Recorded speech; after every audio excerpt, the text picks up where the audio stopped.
back again, this time with the mid-year book freakout tag. 2023 edition, evidently, because I did this tag 2 years ago, and I'm pretty sure the prompts were a little bit different. But it was created by IsThatChami, which is a YouTube channel that no longer exists. I was tagged by Gareth over at Books, Songs, and Other Magic, and I'll have his channel linked down in my description. So the first prompt is, best book you've read so far. So the best book I have read this year, or the book at least that I enjoyed the most, was The Great Fossil Enigma, The Search for the Condant Animal by Simon J. Nell. I read this on Kindle and absolutely loved it. This book was so much fun to read. Not only was it really, really interesting, this whole many, many years journey that it took these paleontologists to figure out what this animal was. But I also loved how the conflicts that happened between the various scientists over this animal, how the conflicts were carried out. The conflicts were not carried out in direct arguments. They were carried out by the writing of scientific papers and published in journals to discredit the person they were having the conflict with. Best thing ever. I loved that book. I thought it was fantastic, and I'm definitely going to pick up a hardcover edition of that book. The best sequel that you've read so far, so that would be Proven Guilty by Jim Butcher, which is the 8th book in the Dresden Files. This was actually, not only was it the best sequel I've read this year, but it was also the best Dresden File I've read. I absolutely loved it. I loved the characters that were in this one. We got a semi-new character. The character has been a child in previous books, and now she is 17 years old. And she ends up with some magical abilities. And there's a creature running around, as every Dresden File book. There's a monster or multiple monsters to be fought. But the big baddie in this one was some kind of entity that could manifest itself as the villains from slasher movies. And I absolutely loved it. It was so much fun, and it was so good. And yeah, it was the best one of the books so far. Let's see. New release you haven't read yet, but want to. So I ended up on a dinosaur kick early this year. So I got super interested in paleontology. I ended up getting a whole bunch of books about dinosaur books and related subjects on that shelf right there. You can't see them all, but you can see some of them. And one of the books I picked up was Comet Madness by Richard J. Goodrich, which I had pre-ordered. And this is all about how I didn't know this, but I guess when they discovered Halley's Comet, it caused a panic among the population, at least in the United States. People were scared it was going to hit the planet, and all this kind of business. And the news really hyped this up and got everybody worked up into a panic over it, and it caused a lot of problems.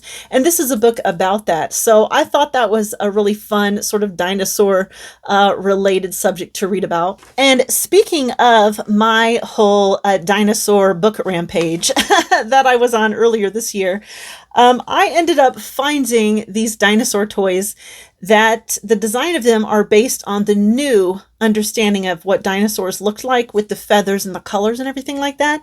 And I couldn't resist. I was just fell in love with these dinosaur toys, and my best friend Eric bought one for me because my birthday is in July. So here is my little Utah raptor. He's got the feathers on his wings. The feathers on his wings, the feathers on his, little arms there. He is awesome. I mean, the detail of this toy is incredible. Look, and the jaw comes open, and his arms are posable, and he's just really cool. I just really, really, really, really like him. And I've named him Scotty after Scott Danielson, who lives in Utah. The next prompt is most anticipated release for the second half of the year. So my most anticipated release is The Good Virus, The Amazing Story and Forgotten Promise of the Phage by Tom Ireland, which looks to be a really good read. And I'm quite interested in this phage, of which the title speaks. The next prompt is Biggest Disappointment, and that was The Black Vampire, A Legend of St. Domingo, 1819 by Uriah Derrick D'Arcy.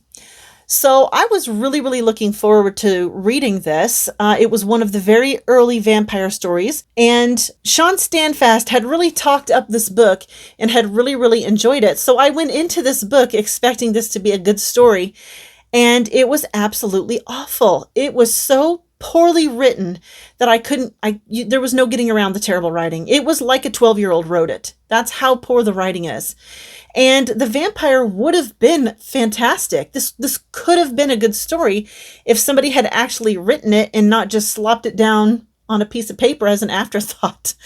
So yeah, I was super, super disappointed in this. This could have been so good and just wasn't. It was absolutely awful. The next prompt is the biggest surprise so far. So my biggest surprise is, let me take this out of the plastic. So my biggest surprise is West of Eden by Harry Harrison. So I am not super familiar with Harry Harrison. It's my understanding that a lot of his stories and books were more on the fluffy side of things and weren't super serious. And I just had no expectation when I went into this. I believe this was a suggestion of Scott Danielson. I believe he was reading this and doing a podcast on this. I think that's how that happened. And so I picked up the Kindle edition and absolutely was blown away by this book.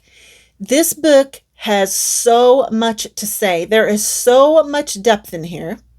This book proposes the question, what if humans evolved alongside dinosaurs and the comet never struck the Earth and dinosaurs evolved into an intelligent species, and then along came mammals that also developed into an intelligent species.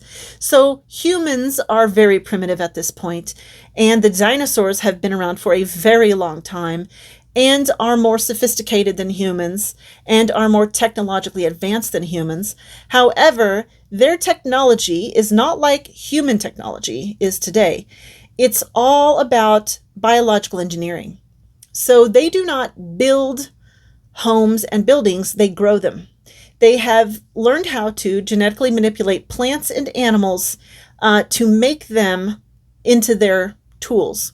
Their boats are not built. Their boats are a kind of sea creature that has been genetically modified to carry passengers and be easily controlled. Even their weapons are a kind of animal that seems like a snake or a very long, thin lizard of some type that has been genetically engineered to spit out these toxic darts at long distances. And they kind of trigger like a gun does.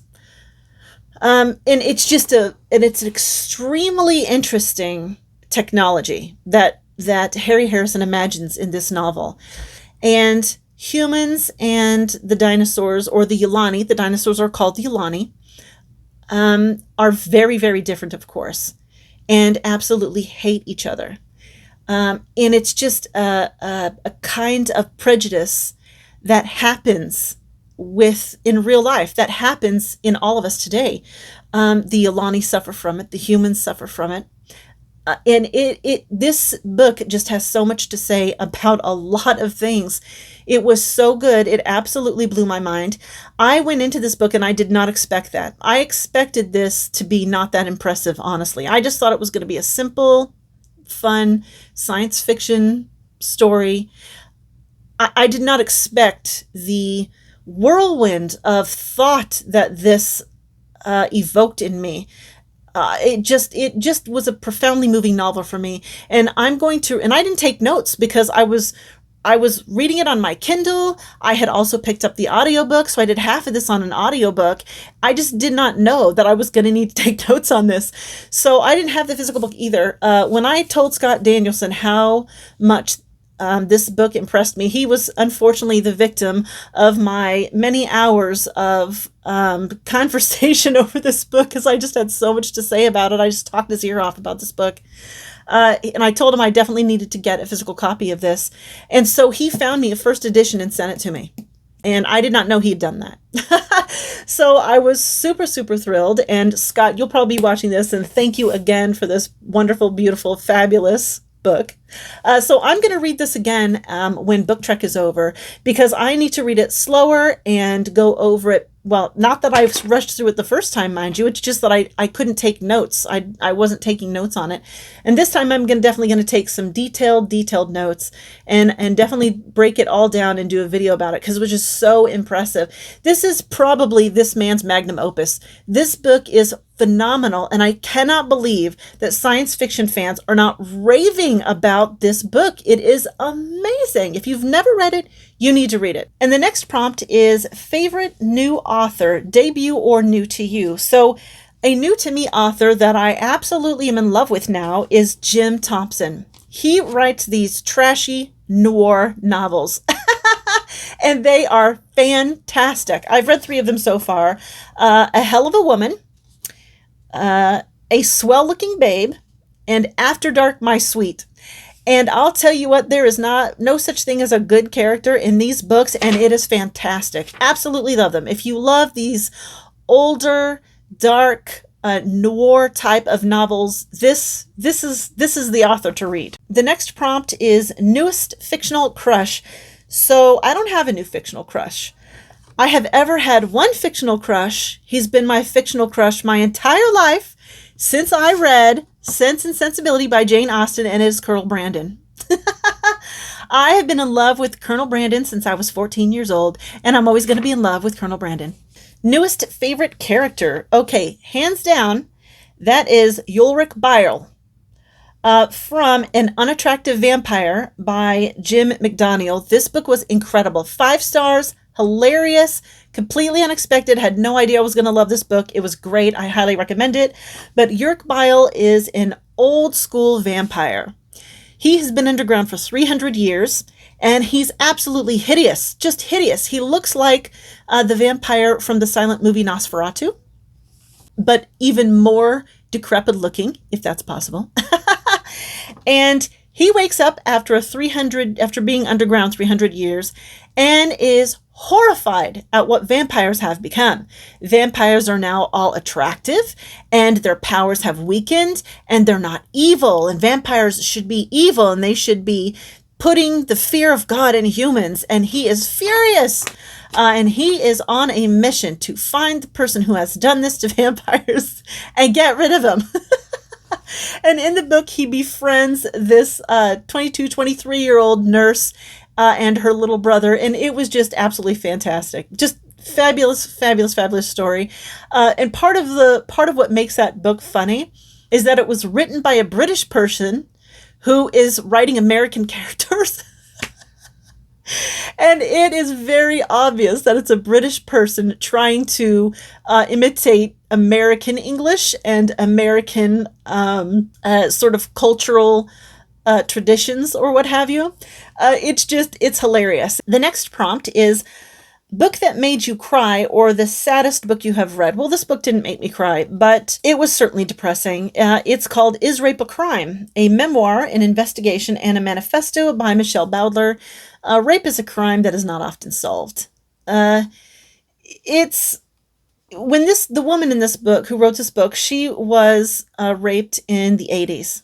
And 2 men broke into her house and just brutally assaulted her. It was absolutely brutal. And, she was treated as if it was her fault. Nobody cared. She had to tell a bunch of men what had happened to her in detail, and which in itself was a horrific experience. And then they didn't do anything about it.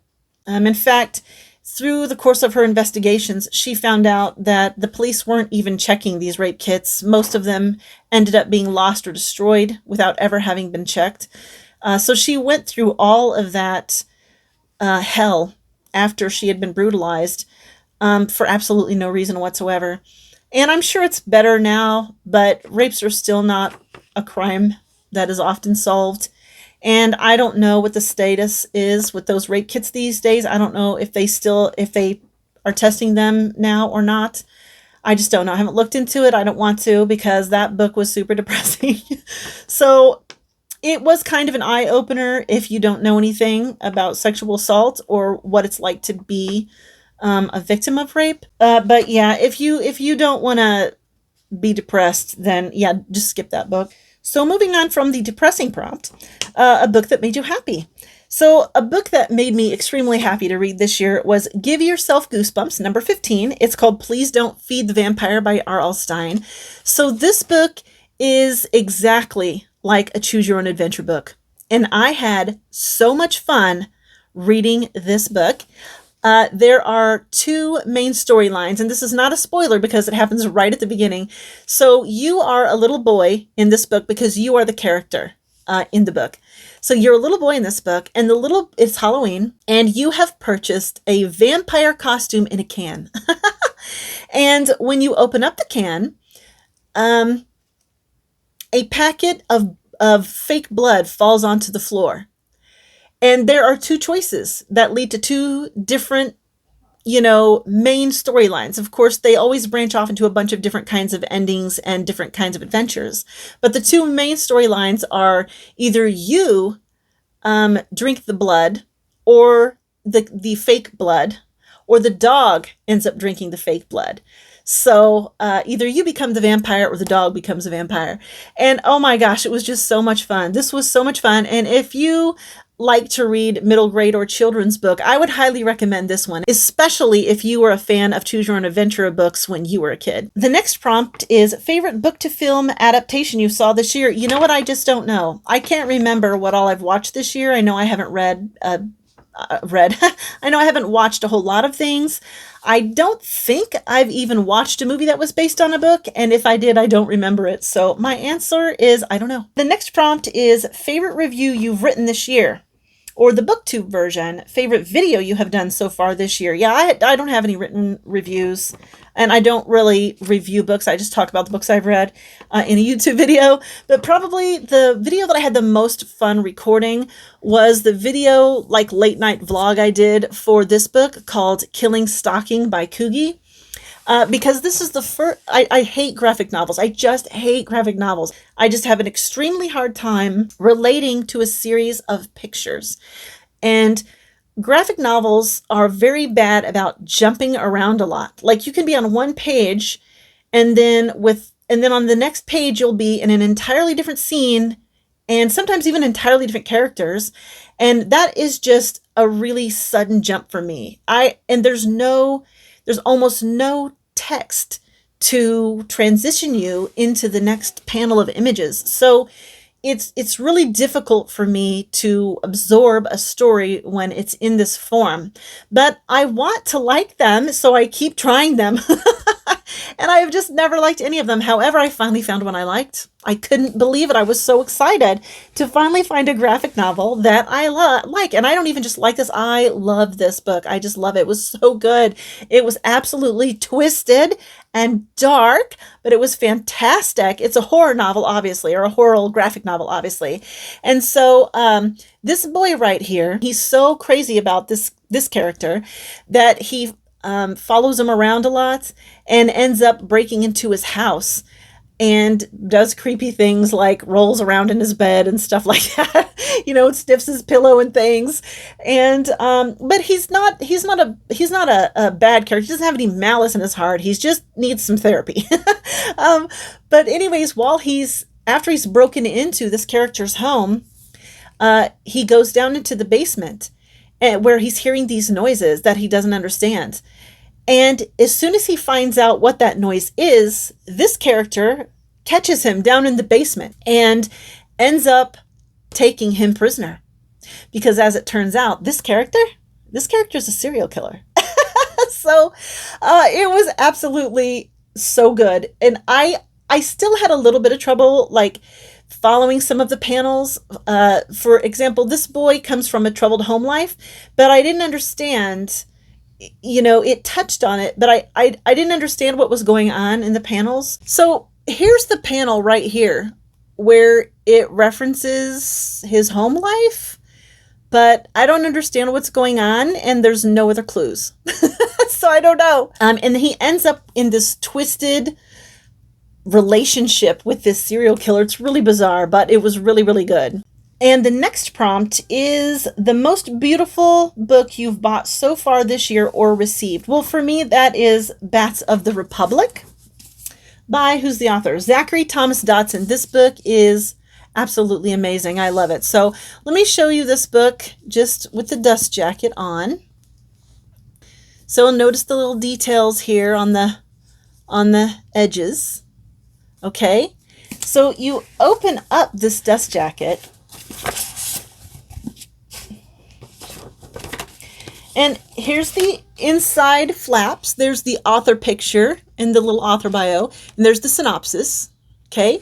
So you open up this dust jacket, and ta-da! It's a dark version of the front of the jacket. See, there's the author picture. There's the little bat and the name. It's all dark. There's the little detailed along the edges that you can see here. The synopsis page. And this is absolutely beautiful. So there's the dust jacket alone, and then the book itself is absolutely gorgeous. Here's the cover of the book. This is cloth, by the way. It's a cloth book. Spine, the back, the end papers, title page, another title page, the dark title page, copyright page, tree, family tree, map, beautiful map. And then throughout the book, there are pages that are handwritten and different colors. There are illustrations, drawings. There are, oh, here's another drawing of the snake right here. Handwritten notebook pages, supposedly. Pages that are have a dark background for whatever reason, because I haven't read the book yet, I don't know. And then in the back of this book, oh gosh, I didn't even see this. Look at this beautiful picture. Gorgeous, gorgeous. And in the back of this is an envelope. An envelope that I have not opened, and it says do not open. At some point when I read the book, I'm going to open this and see what's inside of here. But this is a first edition, and there aren't very many of these around. It took me a long time to find a copy of this. So this is a book that I am super, super thrilled to have, and I consider it my most precious purchase of the year. And then we have the final prompt. What books do you need to read by the end of the year? And my answer is none. There are no books that I need to read by the end of the year. I never feel obligated to read any book at all. So I just read whatever I want, essentially. And I don't put any obligations or responsibilities regarding my books on myself, or even my Booktube channel. My videos even are very sporadic. And oftentimes months in between my posts. So anyways, yeah, that was a really fun prompt. And thank you, Gareth, for tagging me. And I'll call that the end of the video.